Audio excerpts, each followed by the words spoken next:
So it seems that we've got an absolutely enormous Warhammer 40k 10th edition rules leak. Pretty much the rest of the core rules are out. New details on transport, aircraft, terrain and objectives, so let's fill in most of the rest of the gaps in Warhammer 40k 10th edition.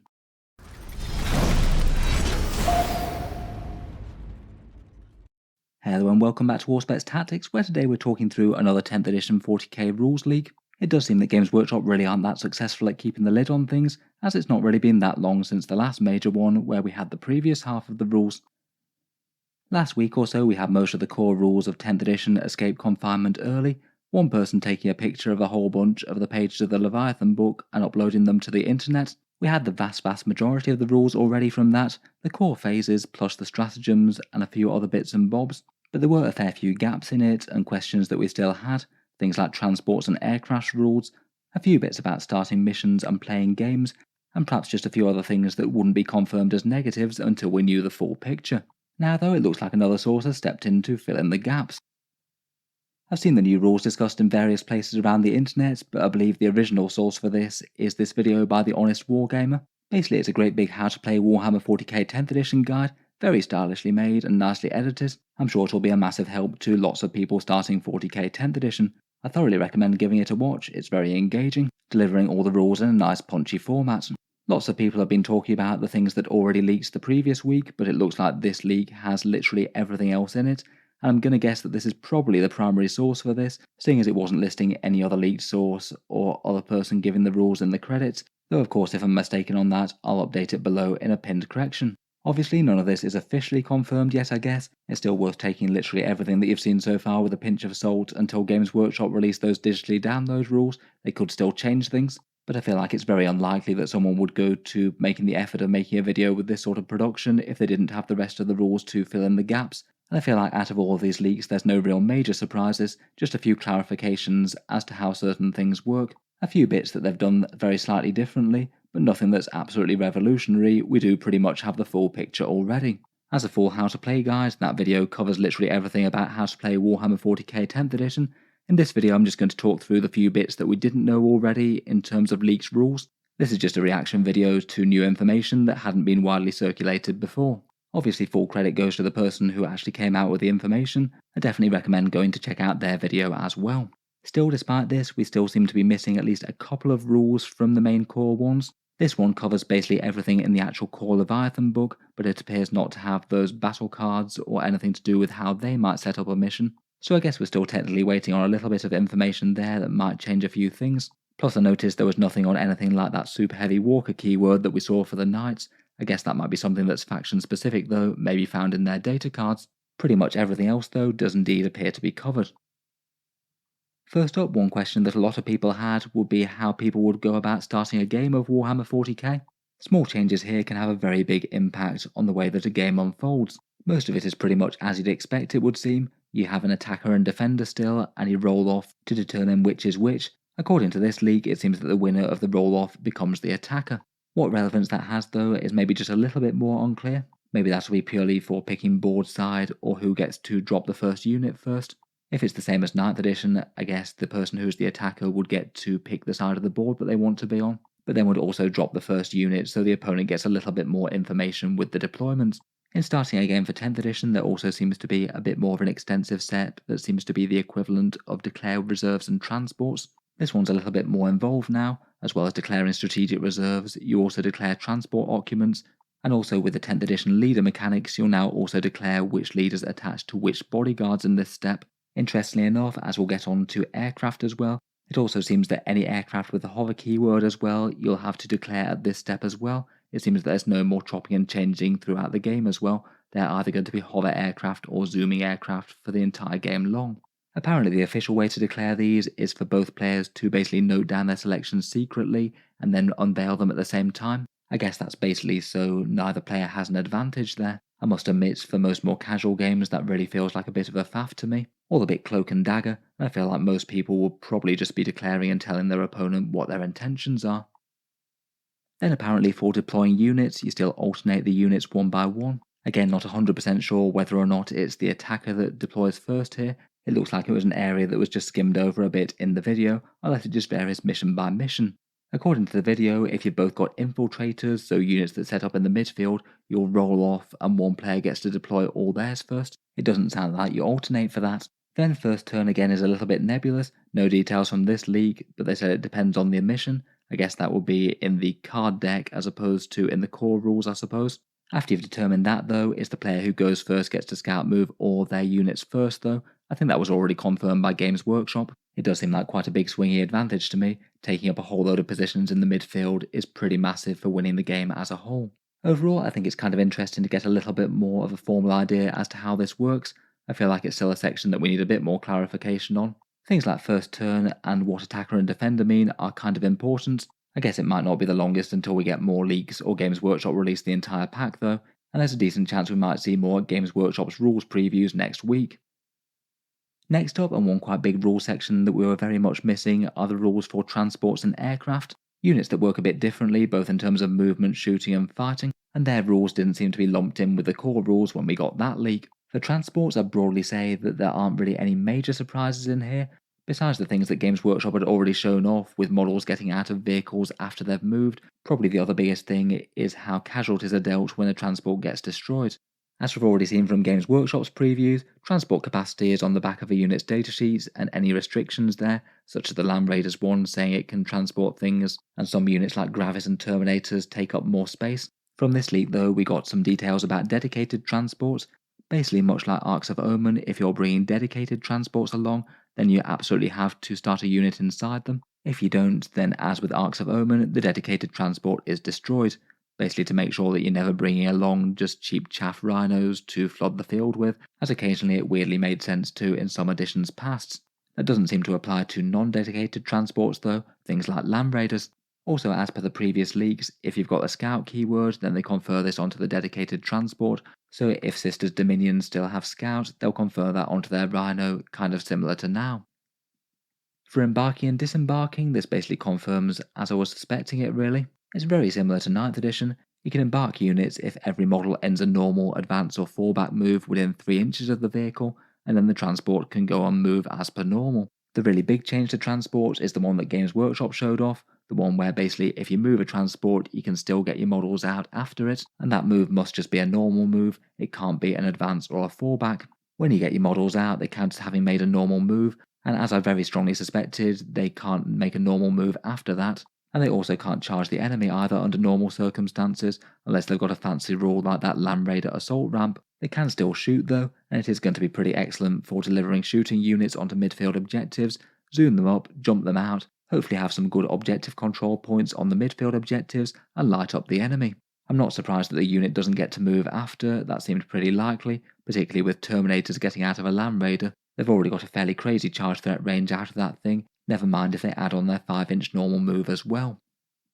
The firing deck rule was already previewed by Games Workshop. X-embarked models can fire 1 ranged weapon each. The ranged weapon counts as being equipped by the transports. Simple enough there, and it looks like a few other units are going to be getting firing deck that didn't previously have it. It seems that Rhinos have it now for a couple of embarked models firing off some shots.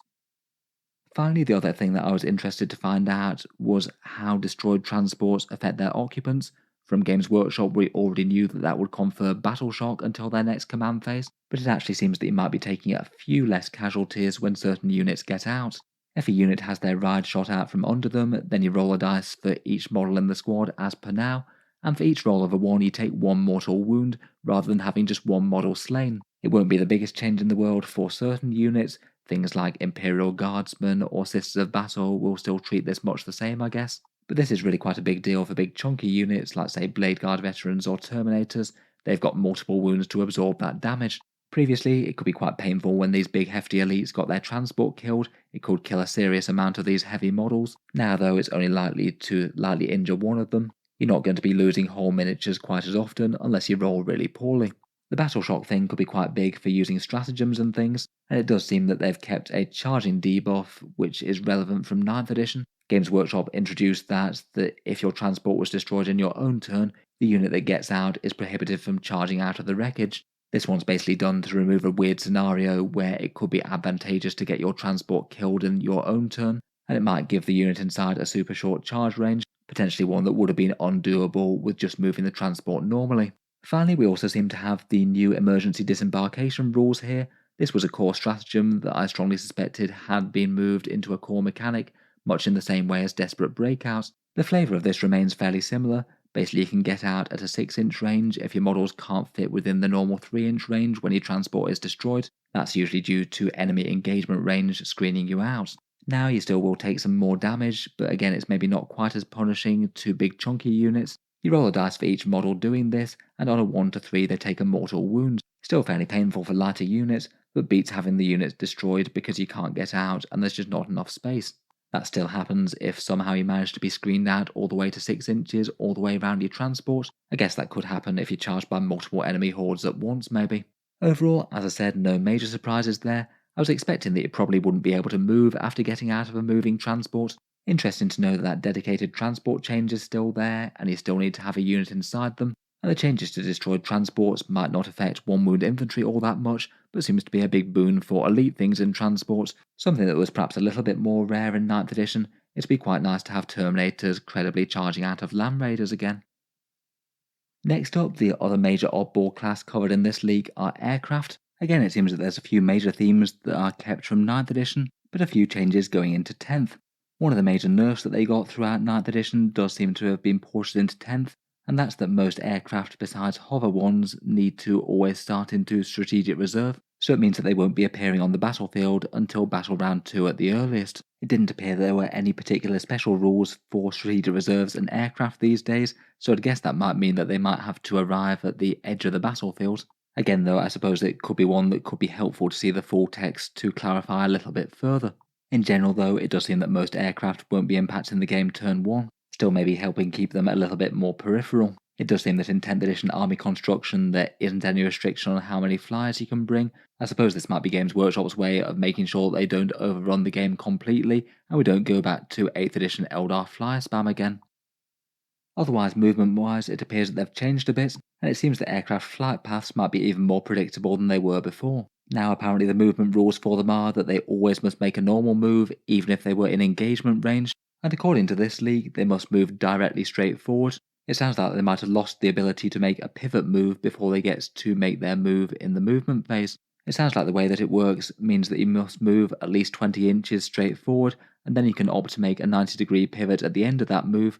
I guess that will be setting them up for their flight path for the next turn. As with now, if they're forced to fly straight off the board, they go back into strategic reserve, so I guess they'd come back next turn. Depending on exactly where they wind up, I guess we might be going back to the days when you could theoretically line up a bunch of enemy units to make the enemy flyer have to fly off the board, though depending on how close they are to the board edge, that might not be very easy. Overall though, I don't think it seems too bad to be honest. They'll get some very decent choice of positionings and line of sight when they come in from strategic reserve the first time, and then you can basically set them up in the direction that you need them to go. And hopefully that should have them in a somewhat decent position on turn 3 as well.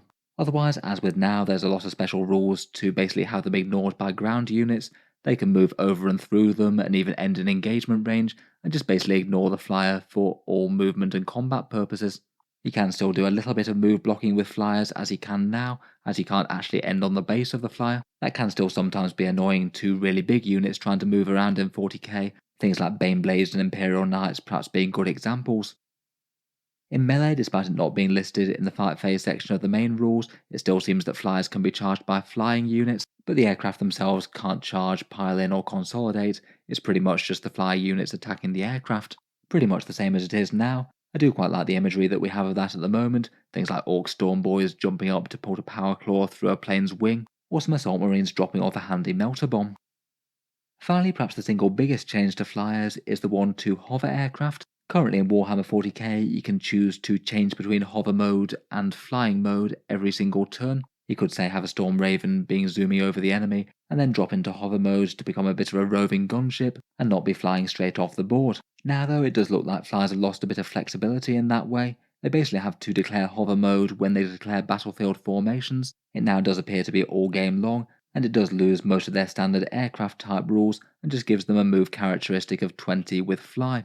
There wasn't anything mentioned about -1 to hit. That might still be on flyer datasheets for all we know, as currently we've not had any previewed yet, but I feel like that will be a bit of a loss of flexibility for those hover flyers. You'd either have to commit to being a gunship or zooming around the board, and you can't have the flexibility of dropping from one to the other. Overall, I feel like these rules changes maybe aren't particularly nice to flyers. They feel like they're losing a little bit more flexibility than they had at the moment, both in movement and the hover aircraft thing. Again though, maybe not the worst for Warhammer 40k on the whole. I feel like Games Workshop's challenge is usually going to be to make flyers relevant and playable, but also not so relevant and playable that entire armies of them become the norm, as that tends to just make for super uninteractive games with a whole load of models that a lot of your army just can't really do much to. Perhaps best to keep that sort of thing to Aeronautica Imperialis. Next up, and perhaps the last of the really major sections that we were missing, are terrain rules in 10th edition, and to be fair to them, Games Workshop had already given us pretty much the entirety of this section. There were just a few more questions that people had. GW had already previewed the benefit of cover, a +1 to saves for getting that, besides on 3+ saves against AP0 attacks, they still save on a 3+. Besides this, for the core rules with just moving up and around terrain in general, you can normally just go straight through barricades and things. Anything that's 2 inches or less just gets ignored for movement, but anything that's bigger than that you need to measure the vertical distance, say if your units are climbing a wall or something. Besides that, terrain rules in 10th edition have been consolidated into 6 key types, a bit different to 9th edition where we had loads of keywords. Rubble and craters give infantry cover, barricades and pipes have the rules here. They boost engagement range a bit so you can effectively fight across them, plus give the benefit of cover to units behind them. Battlefield debris gives cover to units that are partially obscured, same for hills, and then woods and ruins were a bit altered. Woods basically grant cover to units that are either wholly within them or partially obscured by them. Anything that's kind of in their shadow when you look through them counts as being partially obscured. The only exceptions to that are towering units and aircraft, so basically Titanic units can still potentially get cover here, provided they don't have the towering keyword like Imperial Knights do. Finally, ruins have still kept the blocking line of sight through them rule, so if you're behind the ruins then you can't be shot. Again, that excludes towering and aircraft units. They grant cover to units wholly within them and are partially obscured by part of them. And besides that, they also have that plunging fire from rule, where if your unit's greater than 6 inches off the ground in a ruin and they're taking aim at someone on the ground floor, the extra high position gives them a little bit of a shooting buff, and they get an extra pip of AP. Means that top floor ruins have a bit more of an advantage now. I think the question was how much more beyond that do we not know? And it seems that actually there weren't really all that many more questions that needed answering. First up, line of sight is something that's quite relevant with terrain. That seems to be basically unchanged from 9th edition into 10th. If any one part of your model can see any one part of the other model, then you can draw line of sight to it, though obviously a few things key off that partially obscured thing as we mentioned before. Slowing movement was another question. All of Games Workshop's preview terrain rules made absolutely no mention of the -2 to movement penalty that a few bits had in 9th edition. Things like craters and woods would do that, but it seems that in 10th edition that's also gone. It only seems that things that slow movement will be things like ruin walls that you need to climb over. Not entirely sure why they removed that one. I felt like that was a pretty reasonable addition to terrain rules, to be honest. Made them a bit of a double-edged sword in that they'd slow down your own unit's movement, but might actually afford a bit of protection against charges and things, unless the opponent can get very close. Still though, maybe not the most major loss in the world. Finally, I'd say the biggest question with ruins was units moving through them. It seems that infantry and beast units can still pass straight through ruin walls, and basically ghost through ruins as if they're not there. Looks like the beast keyword will still be one that's in effect. I was wondering if that might have been replaced entirely by infantry, but it would seem not. Other things like mounted units and vehicles still need to go around as per now, and then if you want to go into the upper floors of ruins, infantry, beast and fly models can go onto the higher floors, and they can then move anywhere that a base doesn't overhang. That last bit I guess might be a little bit restrictive with putting units in top floor ruins. Might mean that anything with a really big base might really struggle in most standard ruins like the ones that you can see here. You need to have buildings that are fairly intact to say fit a monster's base on that doesn't overhang anywhere. Again, I'd say this is pretty much just the confirmation of absence of changes rather than groundbreaking news, but I feel like the ruins clarification is rather helpful. Finally, we've just got a couple more confirmations. First up is again perhaps more absence of anything else to say otherwise. In the core rules, the deep strike rules were listed near the strategic reserve rules. Basically, the strategic reserve rules had limitations on them. You couldn't turn up on turn 1 there, but there was no such restriction on deep strike. It does appear that if you've got teleporting or parachuting units, they might all be able to drop in turn 1 near the enemy if you'd want them to. Really quite a big deal, and might be going a little bit further back towards alpha strikes, if there really isn't anything else that countermands deep striking units early on. From the core rules it did seem to be implied to be the case, but I'd still say it's kind of a surprise if that really is the way that it works. It does mean that you could potentially have an alpha strike with a whole load of big scary units jumping onto the board and firing off some powerful guns, perhaps with your opponent not being able to do all that much about it. It looked like strategic reserves had a points cap limit on how many units that you could put there, but it didn't look like there was anything that applied to deep strike. I guess it's not impossible that certain missions might still forbid it coming down turn 1. Again, we still don't really have the full rules for playing certain missions of 40k yet, so there could well be something in the mission deck or other mission sets that Games Workshop have that forbid it, but in absence of that, it looks like it's open season on things dropping down from the sky. Finally, and again just some minor confirmations on things that we'd already seen, were the objective rules. Again, maybe not too much to say here. There's still going to be 40mm bases, much as they've been throughout 9th edition. The scoring area is still going to be 3-inch horizontally and 5-inch vertically of them. Usually only the horizontal distance is particularly relevant, but occasionally I guess you might have them in ruins. And then basically these leaks do confirm a couple of things that we'd seen already in Games Workshop's previews, that you do need at least some objective control points on an objective to take the points. If you're battle shocked with objective control 0, then you can't take it. And also it does appear to confirm that bit about not ending your move directly on top of the objectives, which could be pretty annoying for things like knights, baneblades or big tanks. You could move it over the objective, provided you finish the move on the other side of it, but it's basically going to be a slightly annoying no-go pillar that might seriously be an issue around other ruins nearby. I guess it means they'll always be visible, but I feel like that's probably a slightly unhelpful rule with really big units. So overall, really quite a big exciting leak there, really quite cool to have some questions answered, and of course massive credits to Mr. Honest Wargamer and his video for filling in a few important gaps. I'll certainly aim to keep on covering any other news of 10th edition or rules that we get. Feel free to subscribe to Auspex Tactics if you'd like to see more like this. I'm sure Games Workshop are going to keep the news and reveals coming in the run up to the big launch. Finally, if you've enjoyed the video and you'd like to help support, I would just like to mention that Auspex Tactics does have a Patreon page as well, and you can find that linked in the video description below. Channel patrons get a fair few advantages, seeing certain videos early, regular votes to see what sort of things happen next on the channel, and automatic entry into the regular prize giveaways with a chance to win some big model kits each month. If any of that sounds good to you or you'd just like to help support, the link is down in the video description. In any case, a massive thank you for listening, and I'll hope to see you guys next time.